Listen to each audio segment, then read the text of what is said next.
Gracias por asistir a esta charla que dará el doctor David Mendoza Cosapi, que él es mexicano, pero es profesor asociado en la Universidad de Missouri, y él es biólogo, estudió en la Universidad Autónoma de México, hizo un doctorado en bioquímica en la Universidad Autónoma de México, luego un postdoc en la Universidad de California, San Diego, en el grupo de Julian Schroeder, un muy connotado profesor de plantas, y luego fue contratado por la Universidad de Missouri y ahora es profesor asociado, como dije, y él es un especialista en transporte de metales, transportes de nutrientes en plantas y todo, fisiología, biología celular y molecular de todo lo que es absorción de nutrientes y también de metales.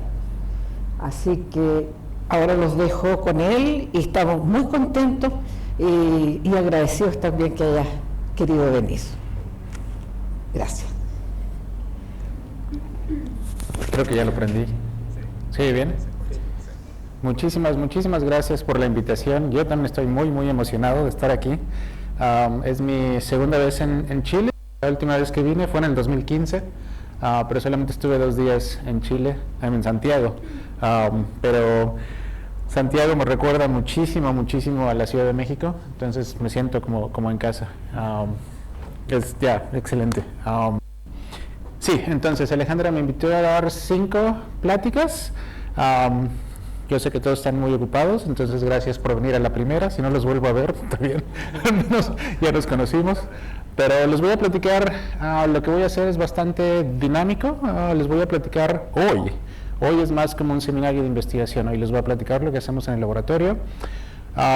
Y luego, los siguientes días más bien me voy a enfocar en cada una de las técnicas que usamos y que van a ver en este seminario. Entonces ahorita no va a haber mucho de técnicas, va a ver la investigación que hacemos en el laboratorio, la gran visión que tenemos en el laboratorio, y ya los siguientes más días tal vez quisiera inclusive hacerlo un poco más interactivo. Hay muchísimas cosas que se pueden usar en internet, muchas bases de datos que podemos usar y jugar con ellas, y ya saben, la información está toda en la nube, entonces podemos extraer mucha información. Este es un dibujo que me recuerda mucho a Alicia en el País de las Maravillas, ¿no? Y sobre todo por el conejo que le encanta meterse en estos hoyos, ¿no? Eso es lo que hago casi todos los días. Me meto en problemas, lo fácil es entrar, lo difícil es salir de esos agujeros. Y lo que les voy a platicar son todos los agujeros en los que me he metido. Esto es lo que voy a hablar hoy. Voy a hablar en español con un acento muy chistoso para ustedes, estoy seguro, pero también voy a decir muchas cosas en inglés porque luego me tardo en pensar cómo decirlo bien, pero les voy a hablar de cómo las plantas sienten el hierro. El primer genoma que fue publicado en plantas, Arabidopsis, fue hace 23 años y todavía no conocemos la función donde mezclamos ingenieros, biólogos y ingenieros de sistemas para construir robots. Una de las cosas que hacemos en el laboratorio es construimos robots para ayudarnos con el fenotipaje de plantas. Entonces eso también muy divertido. Entonces, la que sigue, por favor. Así es como me gusta empezar, porque no se puede ir más atrás de esto. Esto es el inicio del universo. Todo lo que conocemos en el universo está hecho de estos 90 elementos. Yo nunca tuve entrenamiento formal en fisiología vegetal. Soy bioquímico de carrera, trabajé con plantas, trabajé con algas, pero nunca trabajé nunca me entrené oficialmente en plantas, pero una vez que empecé con plantas fue muy fácil. Si lo pensamos bien, las plantas son los mejores bioquímicos del planeta porque pueden hacer absolutamente todo con 16 elementos. A una planta denle 16 elementos, agua y luz, y van a tener un planeta entero, un planeta azul, un planeta que puede soportar la vida de diferentes ecosistemas. Eso es el mejor bioquímico que se me ocurre pensar. Hay micronutrientes, macronutrientes, nosotros nos enfocamos más con los micronutrientes. Entonces, Antes de eso, esta yo creo que es la mejor historia que el planeta nos ha dado. La vida comenzó en el océano, donde es agua, mucha sal, y luego los sistemas fotosintéticos empezaron a mover no a tierra inicialmente, sino a lagos, que si lo piensan bien es un cambio muy dramático, de muy salado a aguas frescas, pero aún así los nutrientes están solubles, están accesibles. La transición a tierra es muy dramática y requiere muchísima adaptación para seguir captando nutrientes, para después manejarlos hacia arriba, porque una vez que ya estás en tierra seca, ahora tienes que buscar una de las fuentes más preciosas de energía para las plantas, que es la luz solar, por eso ahora crecen para arriba. Y todo involucra vasculatura, la capacidad de mover nutrientes arriba y para abajo. Entonces todo esto es una historia de adaptación y uso de recursos. Y eso es lo que nosotros tratamos de entender, qué podemos aprender de las plantas para usarlas mejor con otros sistemas vegetales como maíz, arroz y otras cosas que comemos. Ahora sí. Entonces, en el laboratorio eso es lo que hacemos. Tratamos de entender cómo las plantas acumulan micronutrientes, especialmente hierro y zinc, porque sus deficiencias son muy importantes para humanos. Siempre pensamos en la seguridad del futuro de comida, pero no solamente es acerca de calorías, es acerca también de calidad nutricional. Y no importa cuántas calorías comas, con arroz, con maíz, con trigo, si no tienes una suficiente acumulación de hierro, te da anemia. Entonces también la acumulación de estos elementos es muy importante. También trabajamos con arsénico y con cadmio, porque son elementos que no son esenciales, pero entran a la planta por los mismos transportadores. Entonces, si nosotros comemos plantas que están cargadas con metales no esenciales, como arsénico o cadmio, eso representa un problema. Entonces, estos son los grandes temas del laboratorio. En el laboratorio trabajamos a diferentes escalas, trabajamos a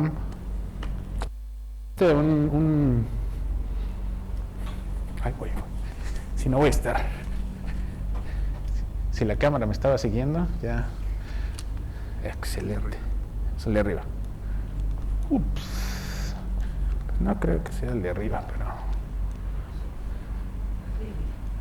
no importa. Aquí está. ¿Sí ven el rojito?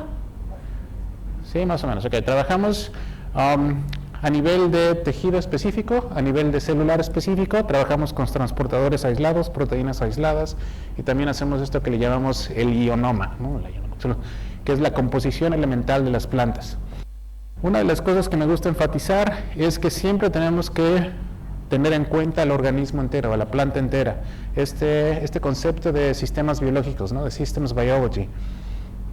No importa que estudies todas las partes de una planta de forma dispersa, siempre tienes que pensar en el organismo como un todo, porque una vez que pones las cosas juntas, el sistema va a adquirir nuevas propiedades que no pueden ser entendidas si solo estudias las partes por separado. Entonces, tener en cuenta el organismo entero es muy, muy importante para nosotros. Una de las cosas que nos interesa mucho es la alocación de nutrientes, cómo se mueven alrededor de la planta, y esto es muy proceso muy bien conocido. Las plantas vasculares tienen dos tipos de vasculatura esencial, el xilema y el floema. El xilema mueve nutrientes y agua de raíces a hojas, pero el floema es mucho más importante si quieres mover algo de una hoja a otra hoja y de las hojas a las semillas. De hecho, las semillas solamente pueden ser cargadas a través del floema. Cuando me uní a la Universidad de Missouri, estaba interesado en buscar transportadores que cargan el floema, porque no se conocían. En plantas lo que sucede es que el floema está físicamente aislado de la planta, se conoce como cargado apoplástico. Lo que pasa es que en las células de mesófilo las moléculas son liberadas al apoplasto y transportadores en las células acompañantes. Esta por ejemplo, esa frase, esta definición la aprendí. Nosotros se llaman companion cells, ¿no? Pero les tienes que decir células acompañantes. Ok, entonces transportadores en las células acompañantes son muy importantes para cargar el floema para transporte a larga distancia.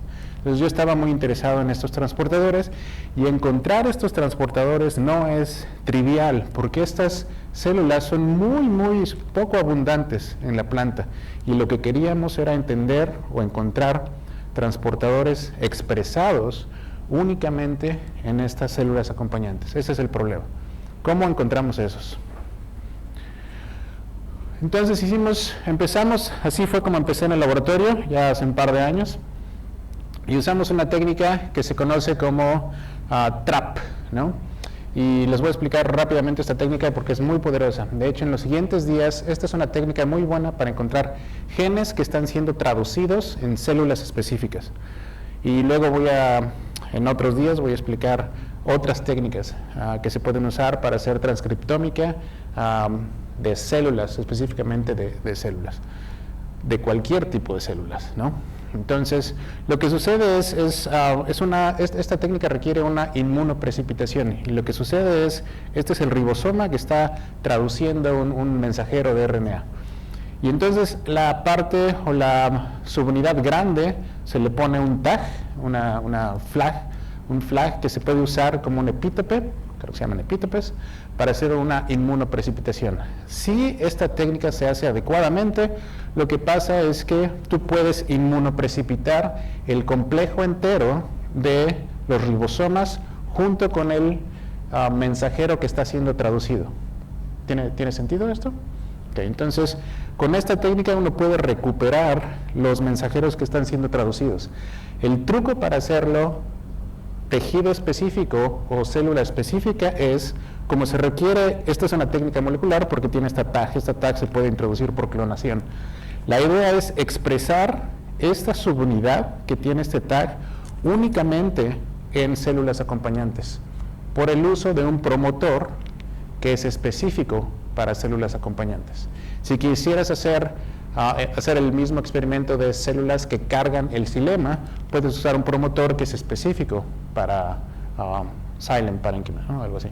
Entonces, usando esta técnica fuimos capaces de encontrar transportadores que son específicamente traducidos en companion cells.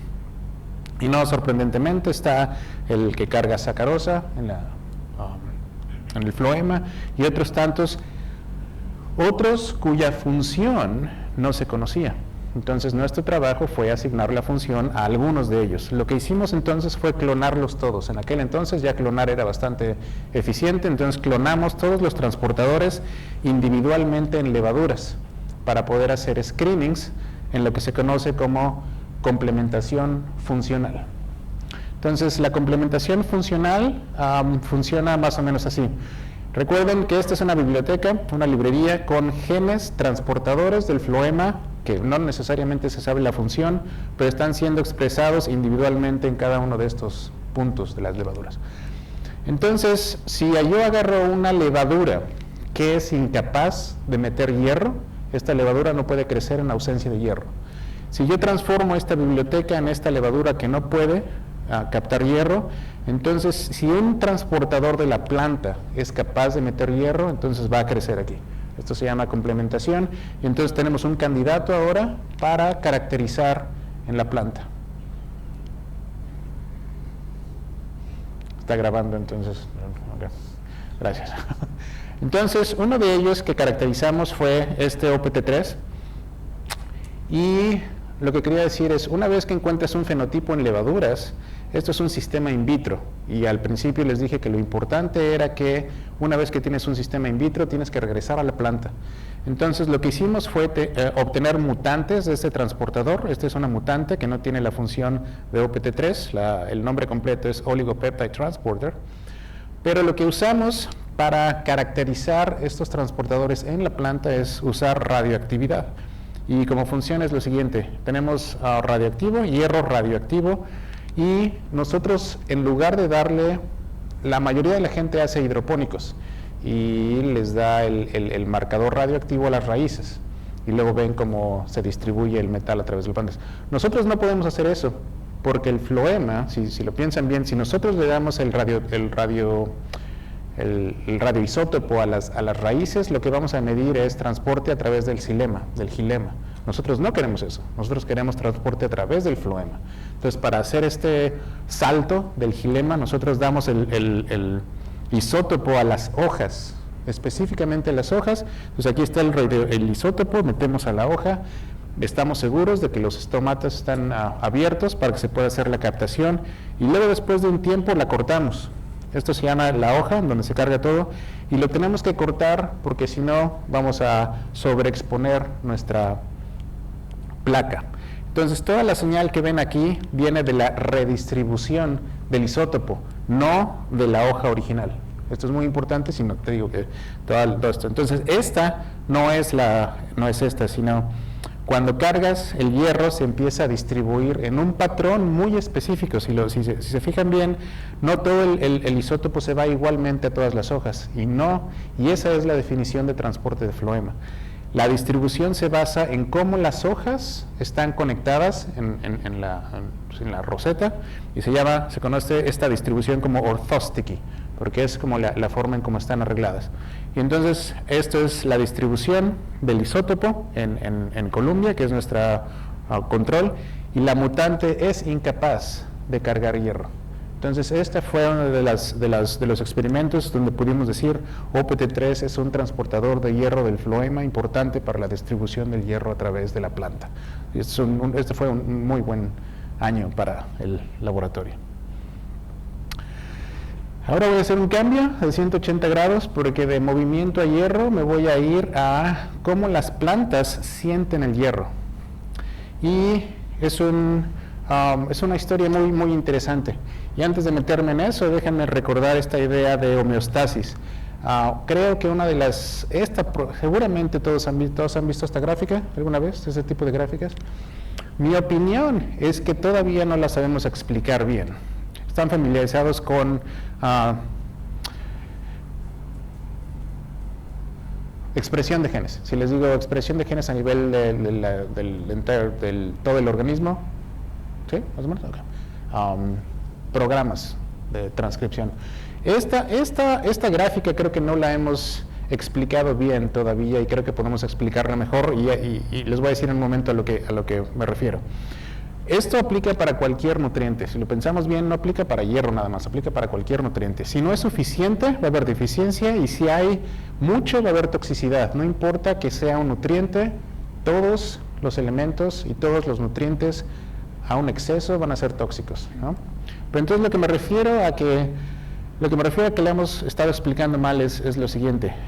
Imaginemos que estamos en esta zona verde en donde hay un crecimiento o un máximo. Todo parece, yo creo que es el truco, todo parece estar bien. Y esta línea horizontal creo que es el problema, porque si estamos aquí en la zona verde, si una planta está aquí en la zona verde, muy cercano a la deficiencia, pero todavía en lo verde, seguramente la capacidad transcripcional y el programa de la célula, el programa transcripcional de la célula, no permite la acumulación de nutrientes para después, no permite ahorrar ningún nutriente, porque seguramente la pobre planta está tratando de usar todo el nutriente aquí. Está muy cerca de la deficiencia. No está deficiente, pero está muy cerca de la deficiencia. Ahora vamos al otro lado de la parte verde. Todavía está en la parte verde, pero está a punto de entrar en toxicidad, lo cual quiere decir que hay mucha oportunidad para almacenar nutrientes para el futuro, ¿no? Pero si vemos la gráfica, parece que nada pasa, pero es exactamente lo contrario. Muchas cosas pasan para garantizar que hay un crecimiento óptimo cerca de la deficiencia y cerca de la toxicidad. Entonces, más bien, la idea que me gustaría de una vez exponer es: la homeostasis es mucho más dinámica. La homeostasis cambia todo el tiempo. La planta tiene que sentir cuánto tiene de esos nutrientes y adaptarse apropiadamente para seguir creciendo lo máximo a diferentes concentraciones. Esa es una mejor idea de homeostasis, traer la idea de tiempo en el sistema de homeostasis. La siguiente, por favor. Sí. Ok. Esto también me parece increíble. Uno de los elementos más importantes para la Tierra y para la vida, hierro, ¿no? Fotosíntesis, respiración, y no sabemos cómo cómo las plantas sienten el hierro. Me metí en esto casi por casualidad, por eso era esto del 180 grados, pero creo que es un buen ejemplo de, no importa qué quieras hacer como ciencia, si la ciencia te está dando la oportunidad de descubrir algo, tú vas y lo haces. No tienes ni siquiera que pensar en eso, sino la ciencia es lo que te dice qué es lo que tienes que hacer y qué es lo más importante que puedes hacer y descubrir. Antes de que me metan esto de cómo sienten las plantas el hierro, tengo que explicar cómo las dicotiledóneas, como Arabidopsis, captan el hierro. Las plantas como Arabidopsis tienen esta estrategia que se llama estrategia 1 o de reducción. Maíz, ¿qué más? Otras plantas no tienen este sistema de reducción, tienen el sistema 2. Entonces, todo esto nada más funciona para dicotiledóneas. Se dice de reducción porque el hierro tiene que ser reducido para ser captado. El hierro está afuera, precipitado como hierro 3, ¿no? Entonces hay una reductasa que se conoce como FRO2, de hecho, y esta reductasa reduce el hierro de 3 a 2 más, y el transportador que se conoce como IRT1 es el que mete el hierro de afuera para dentro de la raíz. ¿Okay? Durante deficiencia de hierro, todavía no se sabe cuál es la señal, hay un factor de transcripción que se conoce como FIT, y este factor de transcripción va y activa estos dos genes, y esto se conoce como la respuesta transcripcional de deficiencia de hierro, ¿no? En realidad es más complejo. Esto fue en el 2012, luego 2015, y ahora esta es la red de transcripción más actualizada que se conoce para hierro. Y hay algunas cosas que quiero mencionar. FIT en la siguiente, está por aquí, FIT está por aquí. Hay algunas cosas que quiero enfatizar aquí. Muchos factores de transcripción de la familia BHLH están presentes aquí, y hay mucha actividad redundante, ¿no? Todos estos funcionan de la misma. Hay dos niveles de regulación, claramente se ven dos, tal vez hasta tres, 1, 2, 3. Pero hay muchas cosas. Como les digo, esta es la red más actualizada que tenemos. Pero ahora quiero preguntar, ¿qué falta en este diagrama que debemos de investigar? ¿Qué creen que le falte a este diagrama que tiene que ser investigado? ¿Qué no está en ese diagrama que es muy importante para entender el metabolismo de organismos multicelulares? Ahí está la respuesta, ¿no?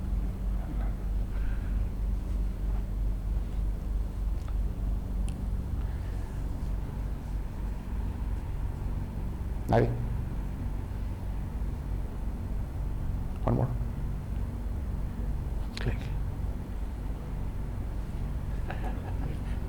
El tiempo de inducción. Varias cosas están ausentes en esta red. Primero, no te dice dónde está pasando, ¿no? Esto pasa en raíces, en hojas, en el floema, en mesophyll cells. No dicen dónde está pasando. Y algunos de estos genes solo se expresan en hojas, otros solo se expresan en raíces. Y también el tiempo. Todos se inducen al mismo tiempo o se inducen secuencialmente. Entonces, aunque sea la red más actualizada, hay muchas cosas que se tienen que descubrir. Pero regresemos a por un momento, porque estos dos genes, FRO2 y IRT1, han sido usados como marcadores de deficiencia de hierro por mucho tiempo, porque son muy buenos marcadores, se inducen a nivel transcripcional muy rápidamente durante deficiencia de hierro, pero son específicos para raíz, ¿no? Y hasta ese momento no había un marcador de hojas. Y entonces, mientras estábamos caracterizando este transportador, el OPT3, la función no es importante, para que les voy a explicar ahorita. Lo que es importante es que este gen resultó ser un muy buen marcador de deficiencia de hierro, específicamente para hojas. Y entonces pudimos empezar a hacer preguntas que creo son bastante básicas, pero demasiado importantes para dejarlas pasar. Por ejemplo, ¿quién responde primero a deficiencia a hierro? ¿Las raíces o las hojas? ¿No? Este es un ejemplo rápido. IRT1 es el transportador. Cuando nosotros hacemos plantas en hidropónicos y las pasamos a deficiencia de hierro, el transportador de hierro se tarda casi un día en ser activado. Y el factor de transcripción se tarda al menos 8 horas en ser activado. Eso es demasiado tiempo para un metal tan importante como el hierro. Entonces, usando este nuevo marcador que descubrimos que inesperadamente al principio, para nosotros, las hojas responden más rápido a deficiencia de hierro que las raíces. Y aunque al principio esto no tenía sentido, después tuvo mucho sentido, porque el modelo que ahora nosotros planteamos es que las hojas verdes, sobre todo las hojas maduras, son las que perciben la cantidad de hierro a nivel de la planta entera. Y es a través de la vasculatura, a través de este sistema de larga distancia, donde las hojas le dicen a la raíz qué hacer dependiendo del estado de la planta entera. Y entonces, si la hoja siente que no tiene suficiente hierro, le dice a la raíz, empieza a captar más.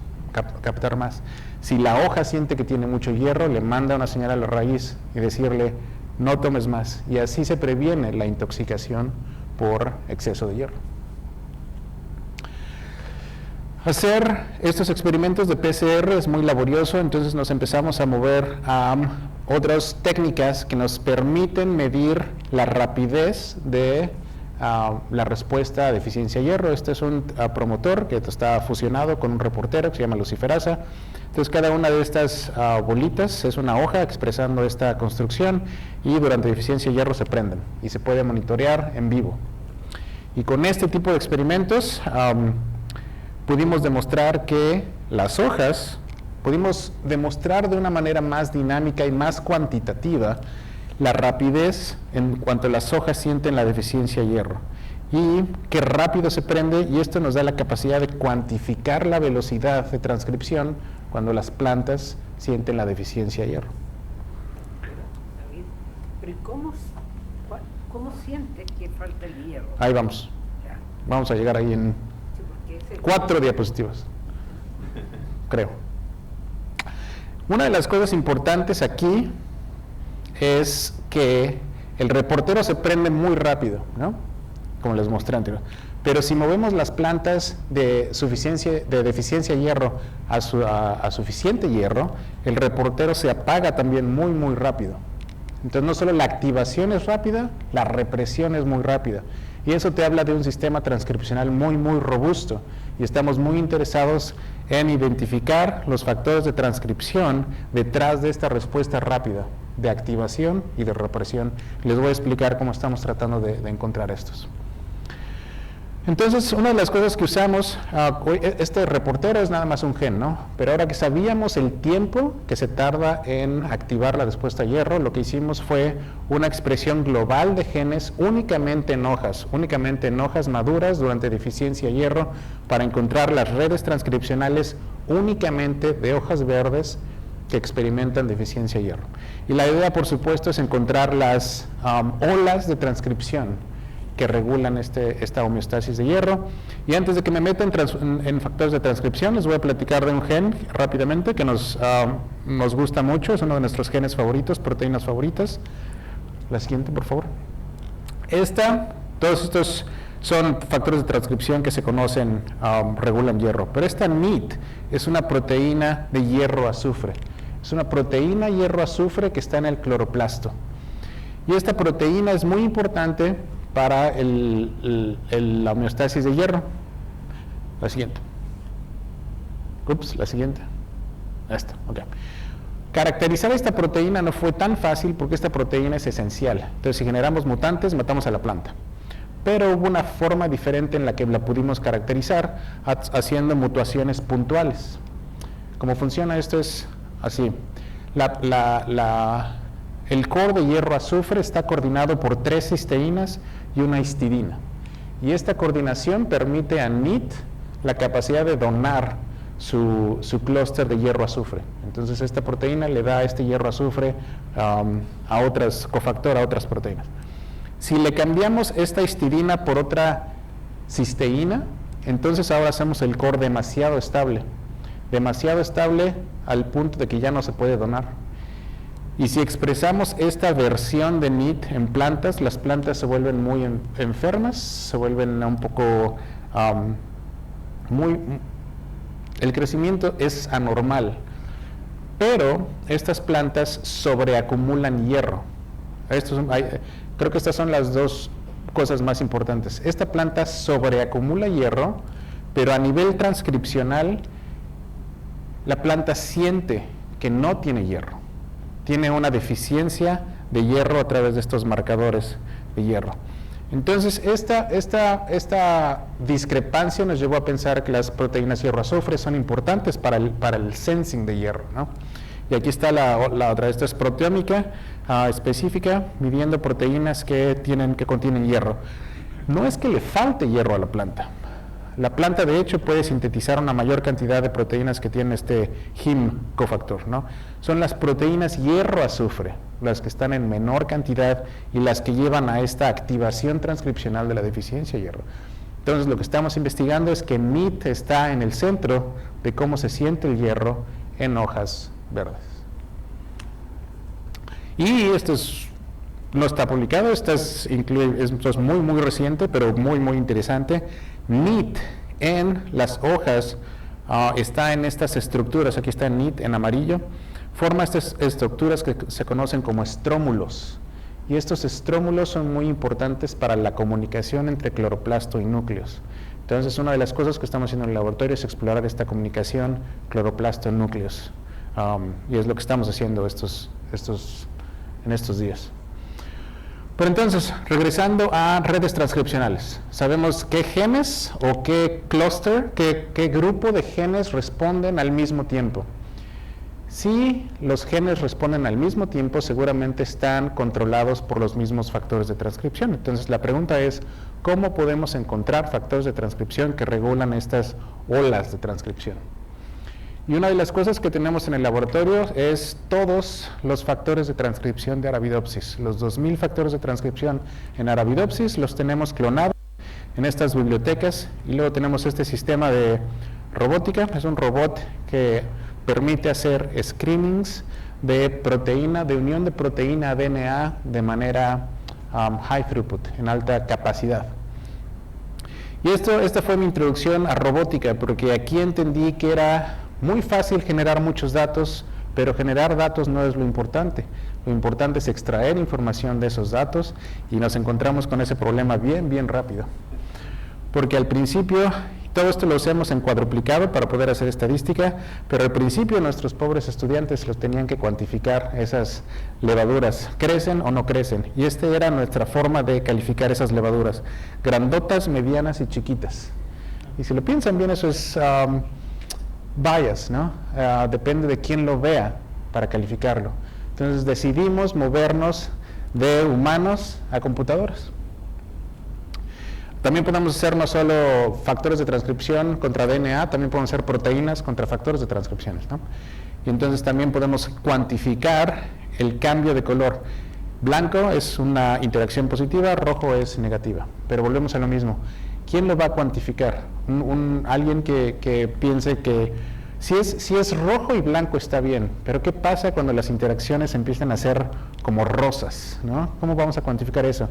Decidimos entonces movernos se llama Computer Vision, que es dejar a la computadora que cuantifique el tamaño y el color de cada una de las levaduras automáticamente. Y entonces después de tomar la fotografía, le decimos a la computadora, encuentra los diferentes puntos, dime qué tamaño está en píxeles y dime el color de los píxeles. Y hazme el ranking de los hits. Y entonces eso lo hace más efectivo. Como lo hace una computadora, entonces ya podemos irnos de 382 a un formato de 1536, igual en cuadruplicado. Esta es la foto original y esto es lo que la computadora ve. Y entonces ya con todo esto es trabajo de ingenieros de sistemas que son muy buenos, porque tienen todo el pipeline para procesar todos los resultados y encontrar quién activa y los represores de los diferentes genes que tenemos automáticamente. Nosotros lo metemos en el robot y esto es lo que sale de la computadora. Pero uno antes.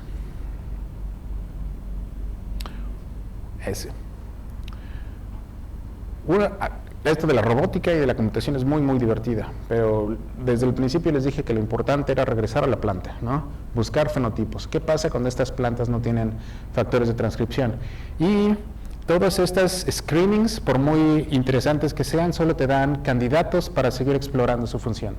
Entonces también nos dimos cuenta que era un poco complicado empezar a medir el tamaño de las hojas, el tamaño, el color de las plantas cuando se experimentan deficiencias nutricionales.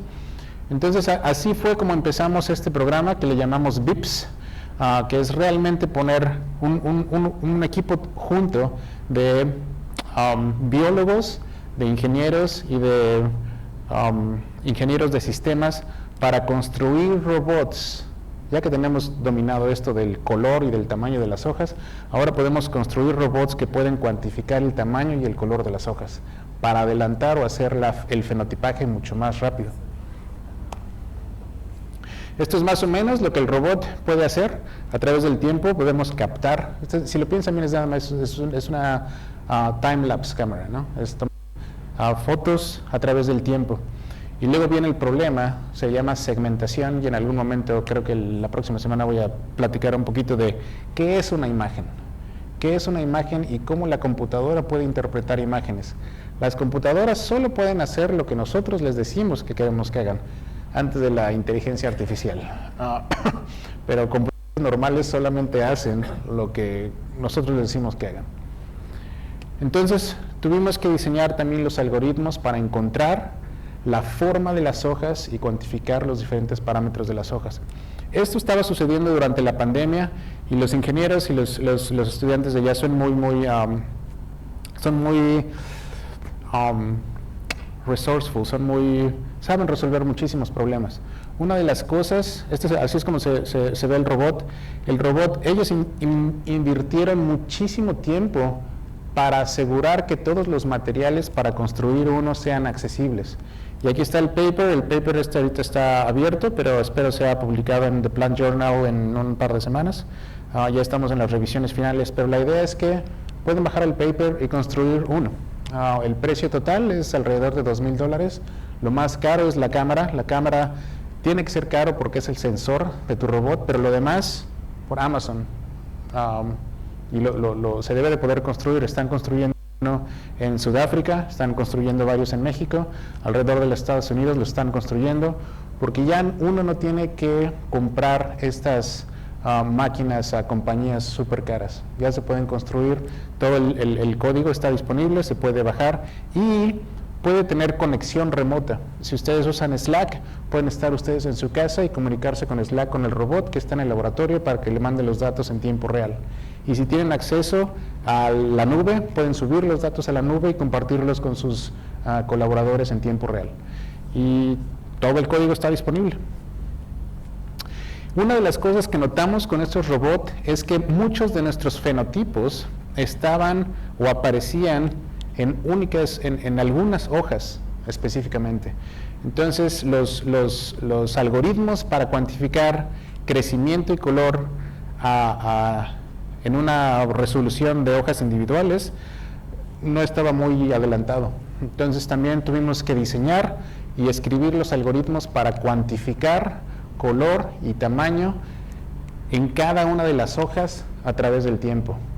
Y no tenemos que ser otra vez bias de que sea amarillo o verde. Podemos asignar un valor específico, se llaman valores hexadecimales, para asignar un valor específico para el tipo de amarillo o el tipo de morado que la planta está experimentando.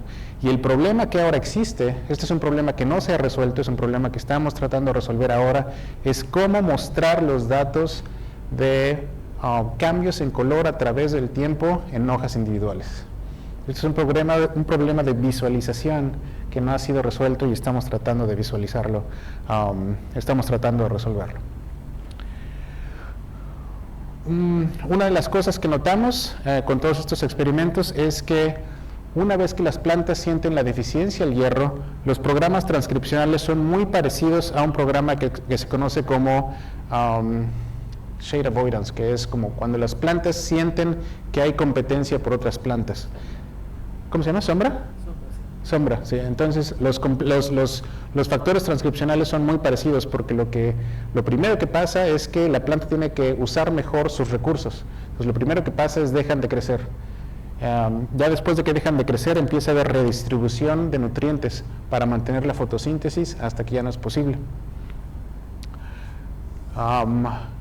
Esto del fenotipaje todavía está en 2 dimensiones, pero les quiero mostrar rápidamente una de las técnicas que estamos trabajando ahorita, que es moverlo de 2 dimensiones a 3 dimensiones. Generalmente no me he querido meter con reconstrucción en tercera dimensión porque es matemáticamente complejo y requiere muchísima infraestructura de computación. Pero los algoritmos han mejorado bastante y Landon, que es el estudiante de doctorado que está manejando este laboratorio o este proyecto, esto hace 2 semanas me enseñó este video. Creo que tienes que picarle al video. Sí, aquí abajo. Entonces Landon llega y me dice, quiero hacer reconstrucción 3D. Y yo le dije, no. Pero me dijo, no, sí puedo. Y digo, ok, entonces muéstrame que puedes hacerlo. Entonces agarró una plantita, me dijo, tengo los algoritmos para reconstruir una planta en tercera dimensión. Y digo, ok, muéstramelo. Entonces este es un muy mal video, y de hecho ese es el punto, es un muy mal video. Y si puedes reconstruir una imagen con un mal video, puedes reconstruir una mejor imagen con un sistema adecuado para tercera dimensión, ¿no? Entonces, este es el video y esta es la plataforma que él usa y es capaz de decirte de dónde estuviste tomando las fotos. Reconstruye el path del objeto. Y luego, si puedes, hay un video aquí también.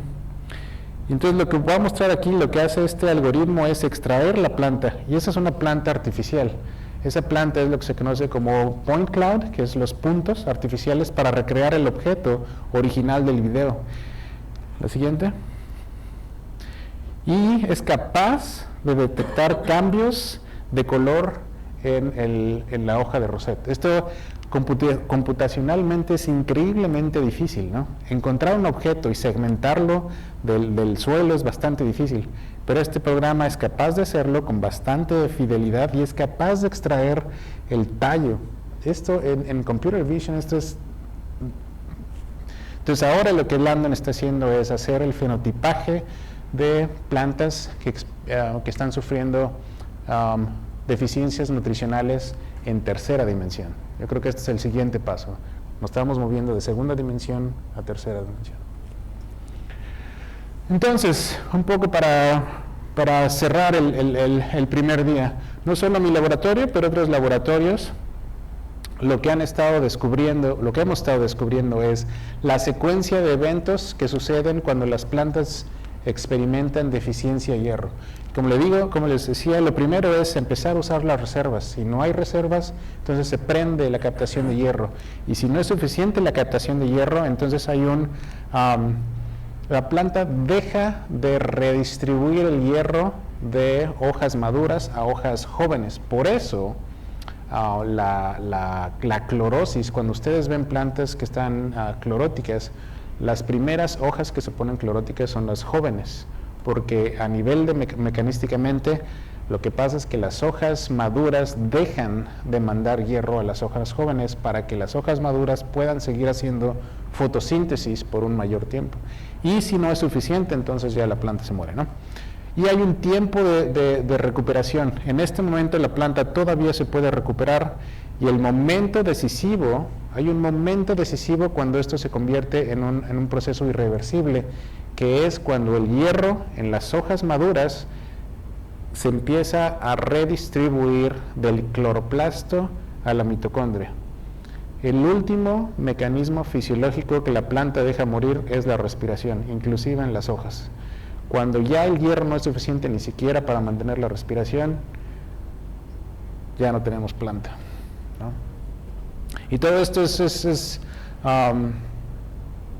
todo esto es controlado a través de hormonas de crecimiento. Es un programa de desarrollo muy, muy específico que se parece mucho, como les decía antes, se parece un poco al sistema de escape de sombra o competición por otras plantas. En resumen, esta técnica de trap muy importante para nosotros para empezar a caracterizar los transportadores de companion cells, que nos llevó a identificar a la vasculatura, sobre todo al floema, como el sitio principal en donde las plantas sienten el estatus del hierro. Y creo que entrenar a biólogos en presencia de otras disciplinas como ingeniería y computación de sistemas es muy importante para avanzar y resolver los problemas que no han podido ser resueltos por más de 23 años después de haber tenido el genoma entero de Arabidopsis. Esta es la gente que hace todos los experimentos. Siempre estamos buscando talento nuevo. Todos son bienvenidos a visitarnos en la Universidad de Missouri. Estamos buscando siempre postdocs, estamos buscando estudiantes de posgrado. Si están interesados en aplicar, manden y platicamos. Y gracias por escuchar y me encantaría responder preguntas si hay preguntas.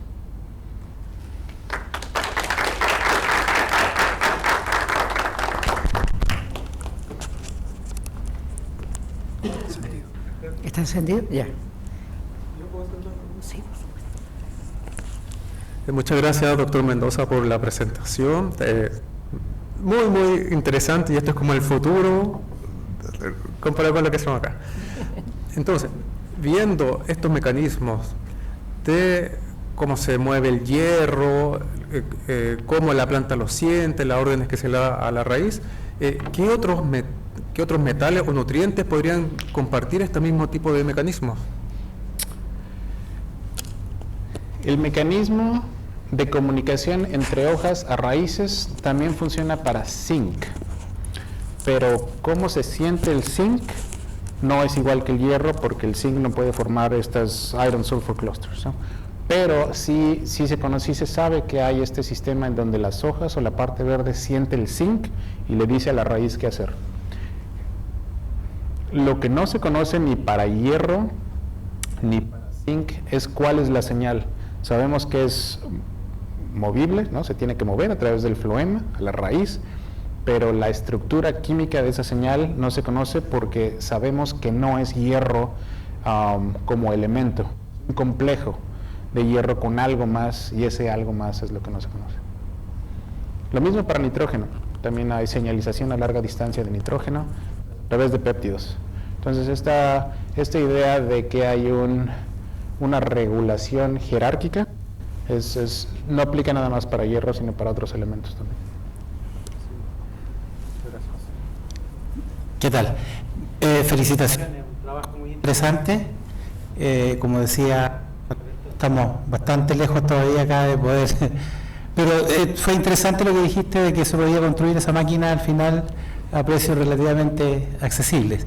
Yo te quería preguntar dos cosas. En el caso de la carga y descarga al floema, ¿se sabe algo de los transportadores que mueven hacia afuera? ¿Son los mismos? Que para sacar el floema. Sí, cuando llega a la célula de destino. Exactamente. Entonces, en raíces no se necesitan transportadores porque los plasmodesmatas son mucho más grandes. Yeah. Entonces es por difusión. Lo que pasa es que hay un turgor muy alto en el floema, no por los metales, sino por los azúcares que son puestos en el floema. Se crea este gradiente.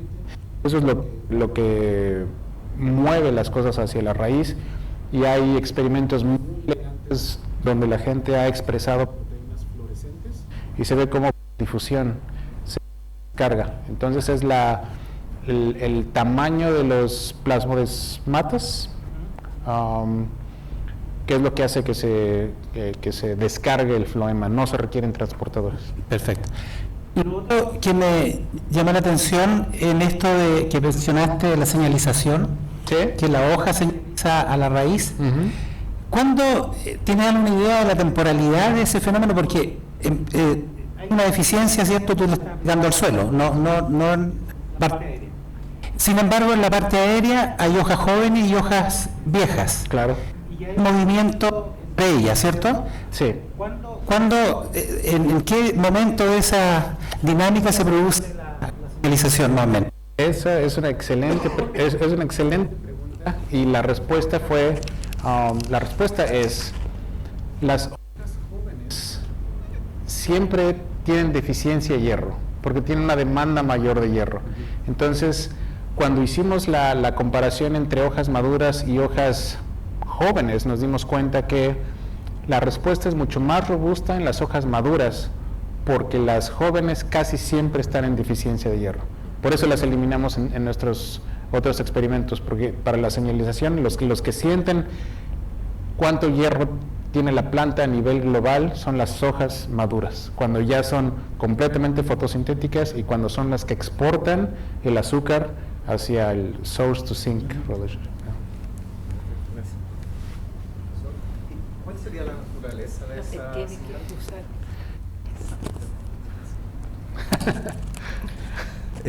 Profesor, muy buena charla.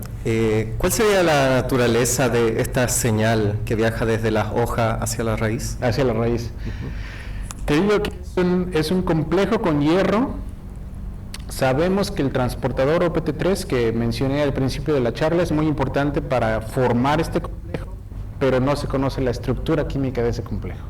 Y es un problema que al menos yo sé que 3 laboratorios están activamente buscando la respuesta. Sabemos que no es hierro solo, sabemos que es un complejo de hierro y aparentemente el hierro en el floema está en forma de alto peso molecular. Entonces, en un par de, pues pronto espero que alguien nos dé la respuesta. No creo que vaya a ser nuestro laboratorio, porque nosotros estamos enfocados en otras cosas, pero es una excelente pregunta, ¿no? ¿Cuál es el mecanismo, ¿no? Gracias.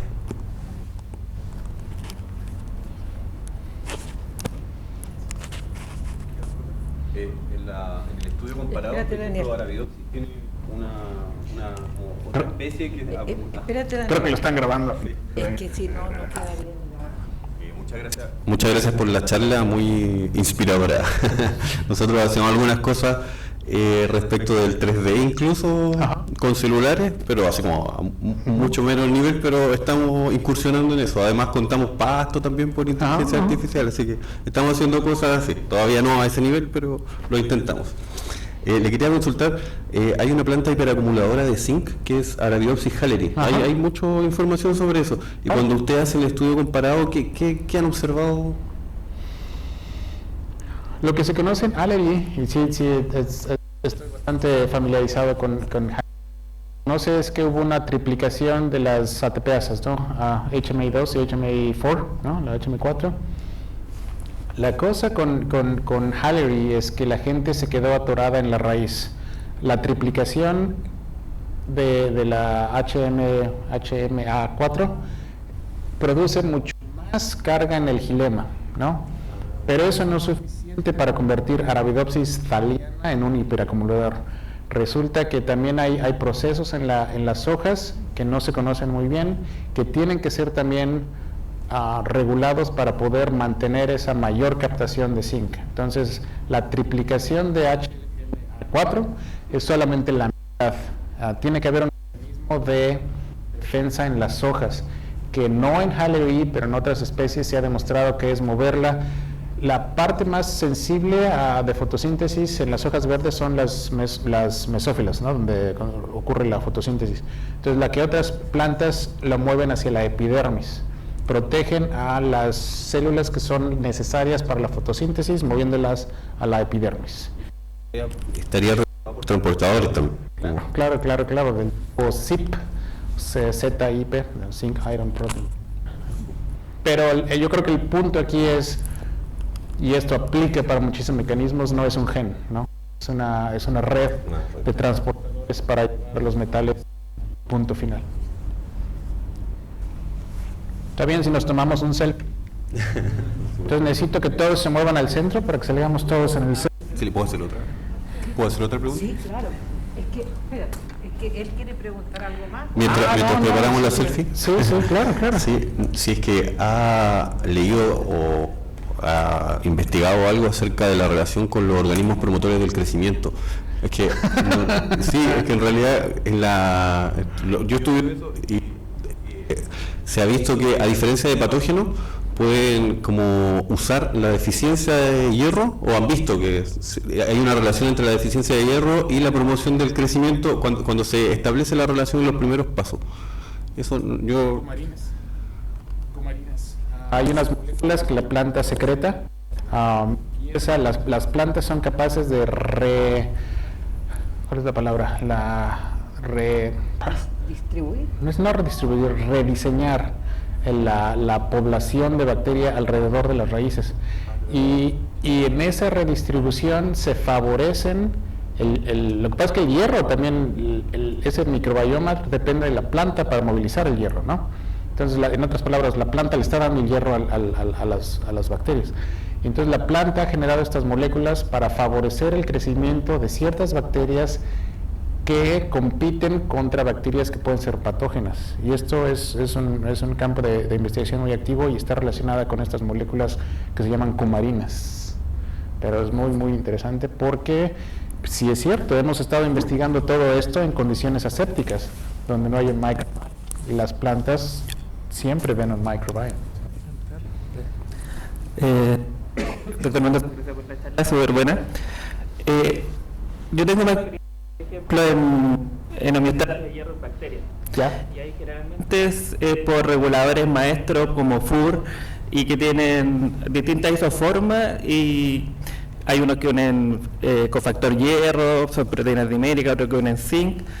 En este caso podría ser que sean una familia de reguladores maestros, y si estos reguladores tienen alguna similitud con estos reguladores maestros bacterianos de homeostasis de hierro.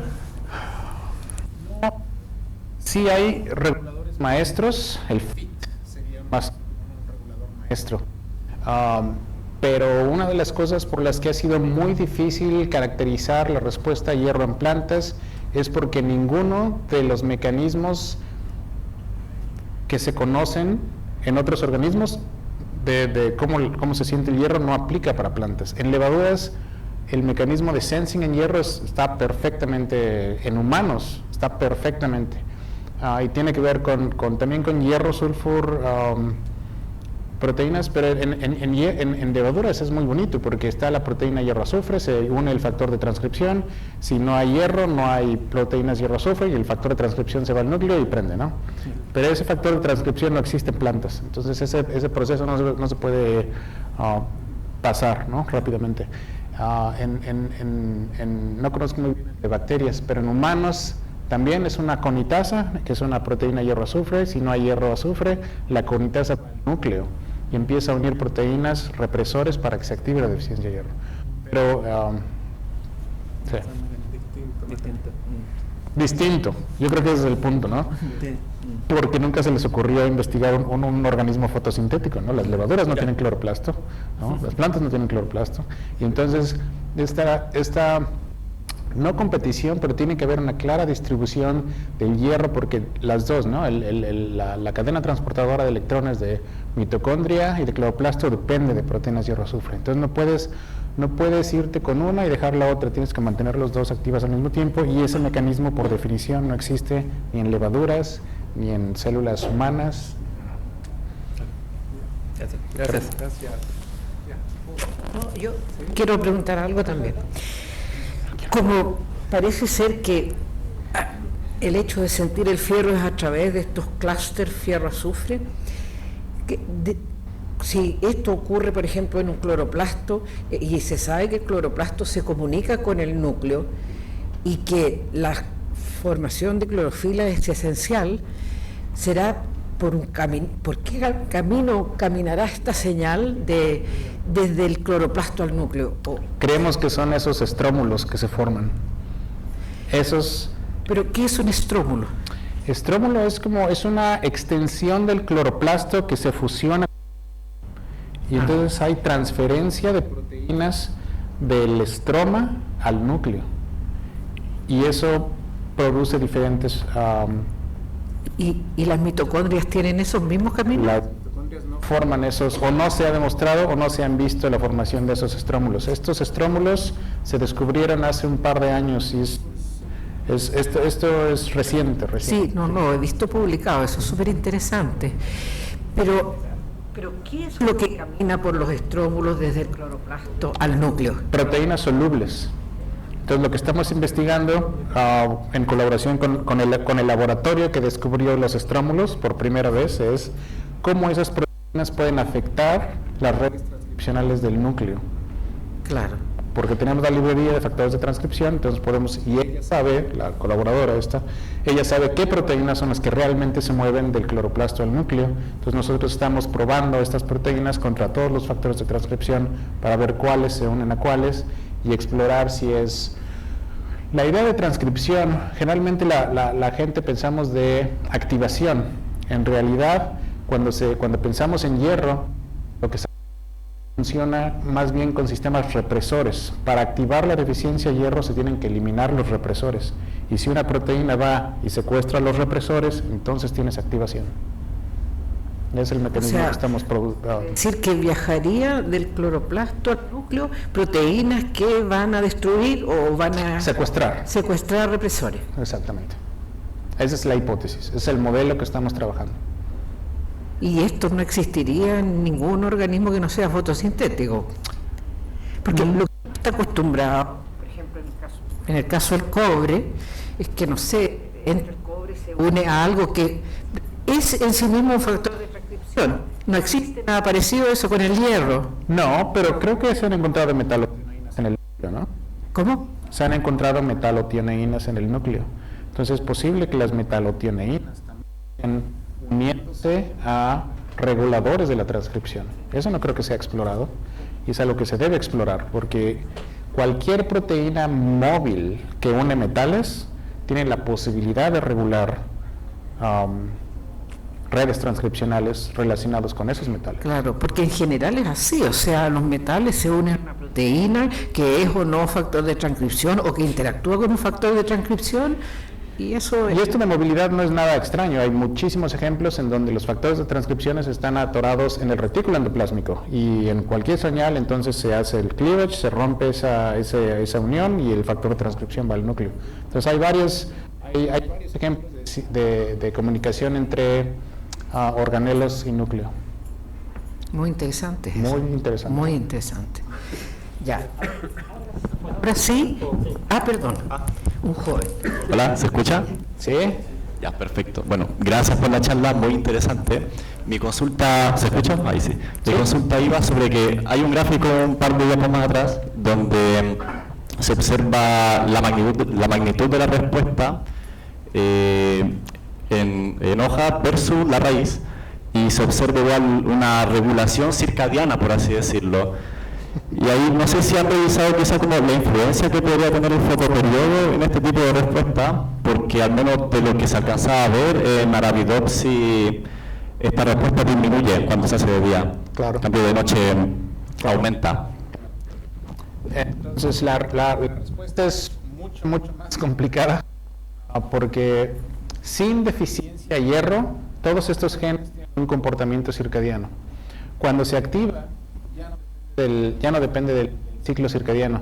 De hecho hemos hecho mutantes, nuestro reportero ya tiene mutantes con mutantes de Arabidopsis que no tienen un ciclo circadiano, con ELF3 o CCA1 y de todos modos sigue oscilando.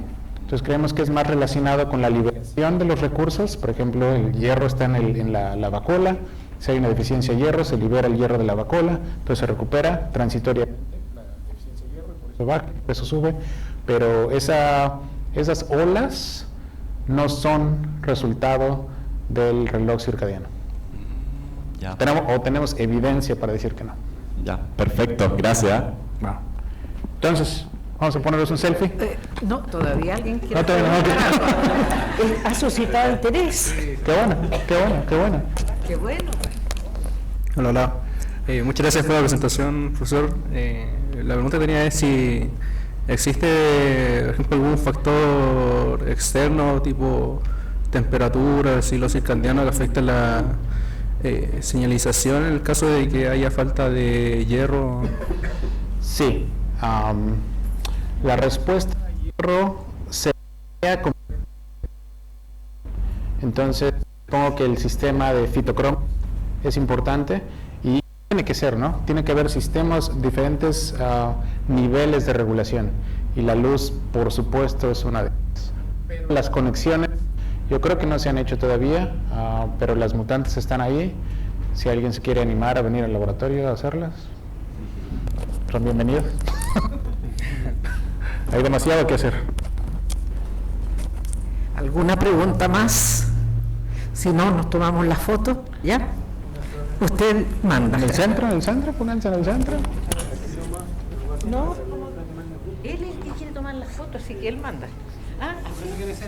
Sí, claro. Nos sentemos. Sí, claro, es un selfie. Tenemos que sentar. ¿Listos? Ahí está. 1, 2, 3. 1, 2, 3.